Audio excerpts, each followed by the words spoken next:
Morning students, 9th class बच्चों, ये science में लेसन नंबर 2 आपका जो है चला हुआ है हमारे, जिसका नाम है हमारे आसपास के पदार्थ क्या सभी शुद्ध हैं।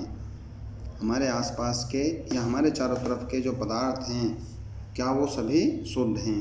इन चीज़ों का हम अध्ययन कर रहे हैं, जिसमें पहुंच गए हैं यौगिक पर कि यौगिक किसे कहते हैं, ये यौगिक कैसे तैयार होता है।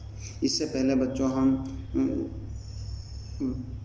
ठोस द्रव गैस के बारे में अध्ययन कर चुके हैं, विलय विलायक के बारे में अध्ययन कर चुके हैं। इसके अतिरिक्त मिश्रण पदार्थों के बारे में, शुद्ध मिश्रित पदार्थों के बारे में अध्ययन कर चुके हैं। और अब हम अध्ययन करने वाले हैं यौगिक। एक यौगिक वह पदार्थ है जो कि 2 या 2 से अधिक तत्वों से मिलकर बनता है। बच्चों, यौगिक के अंदर एक या एक से अधिक पदार्थों का जब मिश्रण होता है, जब उनको मिलाया जाता है तो उनसे जो भी पदार्थ प्राप्त होता है उसको हम यौगिक कहते हैं। अर्थात यौगिक 2 या 2 से अधिक पदार्थों से मिलकर के बनते हैं। तो इसकी डेफिनेशन क्या हो जाएगी? जब 2 या 2 से अधिक तत्व आपस में मिलते हैं तो हम यौगिक प्राप्त करते हैं। इसको प्राप्त करने की विधियाँ क्या हैं, किस तरीके से इसको प्राप्त किया जा सकता है? तो क्लास में भी हम इसको प्राप्त कर सकते हैं। जैसे पूरी कक्षा को 2 भागों में बांट लीजिए। दोनों भागों को 50 ग्राम लोहे का चूर्ण और 3 ग्राम सल्फर एक चीनी मिट्टी की प्याली में दें। एक ग्रुप को 50 ग्राम लोहे का चूर्ण दे दें बच्चों, और दूसरी को 3 ग्राम सल्फर दे दें। लोहे के चूर्ण और सल्फर पाउडर को पीसकर मिलाएं, फिर इन दोनों को आपस में बच्चों मिला लीजिए। सेकंड समूह में क्या होगा? लोहे के चूर्ण और सल्फर पाउडर को पीसकर मिलाएं, मिश्रण को तीव्र ताप पर लाल होने तक गर्म करें, फिर इनको गर्म करना है। ज्वाला को हटा दें और मिश्रण को ठंडा होने दें। और जब ये खूब गर्म हो जाता है तो फिर बच्चों इसको जो उसमें जिस चीज़ से टेम्परेचर दिया जा रहा है, ज्वाला दी जा रही है, आग दी जा रही है, उसको बंद कर दीजिए। फिर समूह फर्स्ट और सेकंड में क्या होता है? जो हमें सामग्री प्राप्त होती है, चुंबकीय गुण को जांच करें, चुंबकीय गुण की जांच करें। सामग्री के निकट एक चुंबक को लाएं, जांच करें कि क्या सामग्री चुंबक की ओर आकर्षित होती है। दोनों समूह द्वारा प्राप्त सामग्री के रंग और बनावट की तुलना करें। इसकी तुलना करनी है फिर दोनों की। प्राप्त सामग्री के एक भाग में कार्बन डाइसल्फाइड मिलाएं। ठीक है बच्चों, कार्बन डाइसल्फाइड मिलाएं, मिश्रण अच्छी तरह मिलाएं और उसको फिर आपस में छान लें। छान करके जो भी पदार्थ प्राप्त होता है उसमें या तो सल्फ्यूरिक एसिड या बच्चों तनु हाइड्रोक्लोरिक एसिड अर्थात HCl मिलाएं। इस प्रकार के कार्य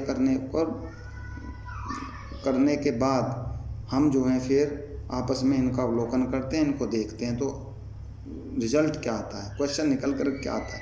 क्या दोनों समूह द्वारा प्राप्त सामग्री देखने में समान है जो दोनों से हमें मिली है?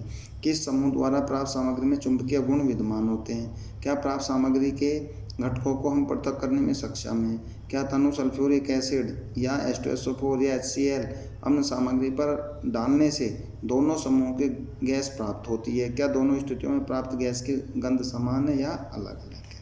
इस तरीके से हम इनका अवलोकन बच्चों करते हैं। और फिर समूह फर्स्ट का परिणाम अलग आता है, समूह सेकंड का अलग आता है। इन दोनों में जब हम अध्ययन करते हैं इन दोनों समूहों का तो इसमें ये हमें प्राप्त होता है, इसका ये परिणाम निकलता है कि दोनों समूहों द्वारा जो प्राप्त पदार्थ हैं भिन्न भिन्न गुणों को दर्शाते हैं। बच्चों, जो अलग अलग ग्रुप से हमें पदार्थ प्राप्त हुए हैं उनमें अलग अलग ही गुण होते हैं। प्रारंभ में हमें एक समान जैसे दिखाई देते हैं, किंतु कुछ समय पश्चात जो समूह फर्स्ट की क्रिया के फलस्वरूप भौतिक परिवर्तन हुआ, जबकि समूह सेकंड की क्रिया के फलस्वरूप रासायनिक परिवर्तन हुआ। बच्चों, एक ग्रुप में भौतिक परिवर्तन होता है, एक में रासायनिक परिवर्तन होता है और दोनों की स्थितियाँ अलग अलग होती हैं, दोनों के गुण अलग अलग होते हैं। तो हम ये कह सकते हैं कि जो दोनों ग्रुप से हमें मिश्रण प्राप्त हुआ है, जो दोनों ग्रुप में हमें पदार्थ प्राप्त हुआ है वो क्या है? समूह फर्स्ट द्वारा प्राप्त सामग्री 2 पदार्थों का मिश्रण है। दिए गए पदार्थ लोहा और सल्फर हैं। जो हमें पदार्थ दिए गए थे लोहा और सल्फर दिए गए थे, Fe और सल्फर, जहाँ से हम यौगिकों का इसकी हमने अध्ययन करना शुरू किया था और अंत में हमें ये पता चलता है कि जो पदार्थ हमें प्राप्त हुआ उसमें एक लोहा था, एक सल्फर थी, जिनका रासायनिक सूत्र Fe और S होता है। सल्फर का S बच्चों और लोहे का Fe। नेक्स्ट पॉइंट, मिश्रण और यौगिक में अंतर। मिश्रण और यौगिक में बच्चों क्या अंतर है? अब आप यहाँ देख रहे हैं, तत्व या यौगिक केवल मिश्रण बनाने के लिए मिलते हैं, मिश्रण बनाने के लिए मिलता है, किंतु किसी नए यौगिक का निर्माण नहीं करते। ठीक है बच्चों, तत्व क्रिया करके नए यौगिक का निर्माण करते हैं, अर्थात यौगिक निर्माण करते हैं, नए यौगिक बनाते हैं, और मिश्रण जो है सिर्फ अभिक्रिया करने के लिए होते हैं। मिश्रण का संगठन परिवर्तनीय होता है, नए पदार्थ का संगठन सदैव स्थायी होता है। मिश्रण उसमें उपस्थित घटकों के गुणधर्मों को दर्शाता है, नए पदार्थ के गुणधर्म पूरी तरह से भिन्न होते हैं। घटकों को भौतिक विधियों द्वारा सुगमता से पृथक किया जा सकता है। घटकों को केवल रासायनिक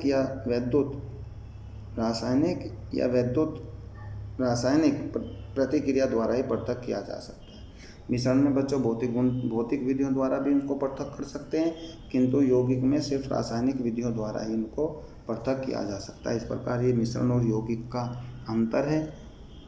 ये सब आपको पहले ही आप इसमें पढ़ चुके हैं कि पदार्थ हैं दो प्रकार के होते हैं बच्चों, शुद्ध पदार्थ और मिश्रण। मिश्रण का मतलब होता है अशुद्ध पदार्थ, जिसमें एक, दो या दो से अधिक पदार्थ बच्चों मिले हुए होते हैं। अब ये शुद्ध पदार्थ हैं, ये तत्व और यौगिक होते हैं। शुद्ध पदार्थ कैसे होते हैं? तत्व और यौगिक होते हैं। और मिश्रण में जो है समांगी मिश्रण और विषमांगी मिश्रण होते हैं, क्योंकि बच्चों जैसा कि आप जानते हैं कि मिश्रण अशुद्ध पदार्थ है, इसमें दो या दो से अधिक पदार्थ मिले होते हैं, और ये दो प्रकार का होता है, समांगी मिश्रण और विषमांगी मिश्रण। नेक्स्ट पेज पर आ जाइए। अब इसमें आप ये देखेंगे कि इसमें हमने पढ़ा क्या है, आपने क्या सीखा। इसमें जितने भी पॉइंट बच्चों आपने पढ़े हैं वो एक बार फिर इसमें रिवाइज किए जाते हैं, जिससे बच्चों को फिर दोबारा याद हो जाएं। और ये सभी पॉइंट हमने जो हैं इस अभ्यास के अंदर पढ़े हैं।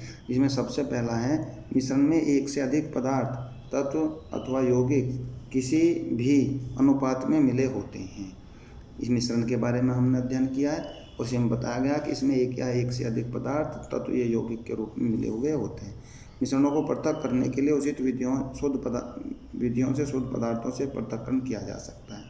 मिश्रणों में जो हम पृथक करते हैं वो कुछ विधियों द्वारा हम शुद्ध पदार्थों को अलग कर सकते हैं। इसमें नेक्स्ट हमने क्या किया है, विलयन दो या दो से अधिक पदार्थों का समांगी मिश्रण है।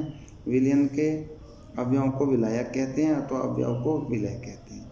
जो बच्चों घुलने वाला पदार्थ होता है उसको विलय कहते हैं, जिसमें घोला जाता है उसको विलायक कहते हैं, जो हमको प्राप्त हो जाता है उसको विलयन कहते हैं। नेक्स्ट हमने अध्ययन किया वह पदार्थ जो विलायक में अघुलनशील तथा आंखों से देखा जा सकता है निलंबन कहलाता है। ये पूर्ण रूप से तो घुलता नहीं है और इसे हम देख भी सकते हैं, किंतु इसको निलंबन कहते हैं। निलंबन एक विषमांगी मिश्रण होता है। नेक्स्ट बच्चों, कोलाइड एक विषमांगी मिश्रण है, जिसके कणों का आकार इतना छोटा है कि उन्हें सरलता से देखा नहीं जा सकता। जो कोलाइडल विलयन है बच्चों, ये एक विषमांगी है और इसके कण इतने छोटे होते हैं कि इनको नहीं देखा जा सकता, किंतु इतना बड़ा है कि ये प्रकाश का फैलाव कर सकने में सक्षम होते हैं। कोलाइड उद्योगों में तथा दैनिक जीवन में महत्वपूर्ण है। कोलाइडल विलयन जो है उद्योगों में और दैनिक जीवन में बहुत महत्वपूर्ण होते हैं। विलायक कणों को परिसिक्त प्रावस्था कहते हैं और विलायक जिसमें पूरी तरह से वितरित रहते हैं उसे परिक्षेपण माध्यम कहते हैं। ठीक है, इससे आगे हमने अध्ययन किया है शुद्ध पदार्थ तत्व या यौगिक हो सकते हैं।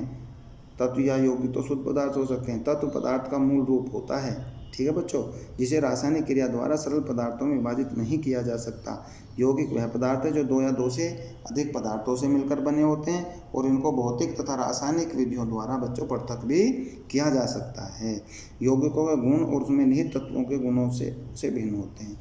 यौगिकों के जो गुण होते हैं उसके यौगिकों में पाए जाने वाले जो तत्व हैं उनसे बच्चों उनके गुणों से भिन्न हो जाते हैं। जबकि अर्थात इसका मतलब ये होगा कि जिन तत्वों से मिलकर के यौगिक का निर्माण होता है, तो यौगिकों के गुण तो अलग हो जाएंगे, किंतु जो उसके मूल तत्व हैं उनके गुण भी अलग अलग होते हैं।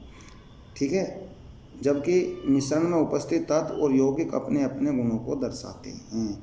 मिश्रण में या यौगिक में जो उपस्थित तत्व हैं वे अपने गुणों को दर्शाते हैं, और जिन तत्वों से मिलकर के बच्चों मिश्रण और यौगिक का निर्माण होता है उनके गुण जो हैं बच्चों अलग अलग होते हैं। यह आपका लेसन कंप्लीट हो गया है। क्वेश्चन आप देख ही रहे हैं। ये अभ्यास के सभी क्वेश्चन मैं आपको वीडियो के माध्यम से भेज रहा हूँ। सभी क्वेश्चन अनिवार्य होते हैं। एनसीईआरटी की बुक में बच्चों जितने भी क्वेश्चन हैं वो सभी आपको करने होंगे, और एक्स्ट्रा क्वेश्चनों पर निशान लगवाने के लिए बच्चों अगर कल भी आपको टाइम मिलता है तो आप विद्यालय में आ सकते हैं। आपको एक्स्ट्रा क्वेश्चन जो होंगे उन पर निशान लगवा दिया जाएगा, और आपका ये लेसन आज कंप्लीट हो चुका है। जो ये बुक्स के क्वेश्चन हैं जो मैंने आपको वीडियो में दिखाई हैं, ये तो सभी आपको अपनी फेयर रजिस्टर पर करने होंगे, और इनसे एक्स्ट्रा जो क्वेश्चन लर्निंग में आते हैं, याद करने होते हैं, वो बच्चों आपको गाइड से पे निशान लगवाए जाएंगे। जिन बच्चों को निशान लगवाने हैं वो कल जो है अपनी बुक लेकर के स्कूल में आ सकते हैं। ये सभी क्वेश्चन आपके फेयर रजिस्टर में होंगे। आज आपका लेसन नंबर 2 कंप्लीट हो चुका है। लेसन नंबर 1 और 2 आप देखते रहें। और मैं फिर एक बार आपको बता दूं, जिन बच्चों ने अभी 9th क्लास में अपने आधार कार्ड या फ़ोटो स्कूल में नहीं दिए हैं तो वे समझें कि उनका रजिस्ट्रेशन नहीं हो पाएगा और उनकी साल ख़राब हो सकती है। इसलिए आप ज़्यादा से ज़्यादा जितनी भी जल्दी हो आधार कार्ड और फ़ोटो अपना पहुंचा दें, और बुक्स वगैरह ले करके और स्कूल के व्हाट्सएप ग्रुप से जुड़ जाएं, जिससे आपको बराबर वीडियो पहुंचनी शुरू हो जाए। स्कूल का जो चैनल यूट्यूब चैनल है SSMIC, क्या नाम है बच्चों, SSMIC, सभी उसको सब्सक्राइब कर लें। स्कूल की जो वीडियो हैं सभी यूट्यूब पर मिलती हैं और व्हाट्सएप भी की जाती हैं। इसलिए आप जितना भी जल्दी हो सके स्कूल में पहुँचें, कांटेक्ट करें, और अपने रजिस्ट्रेशन संबंधी जो भी डॉक्यूमेंट्स देने हैं उनको देने के बाद स्कूल ग्रुप में तुरंत जुड़ जाएं। Thank you.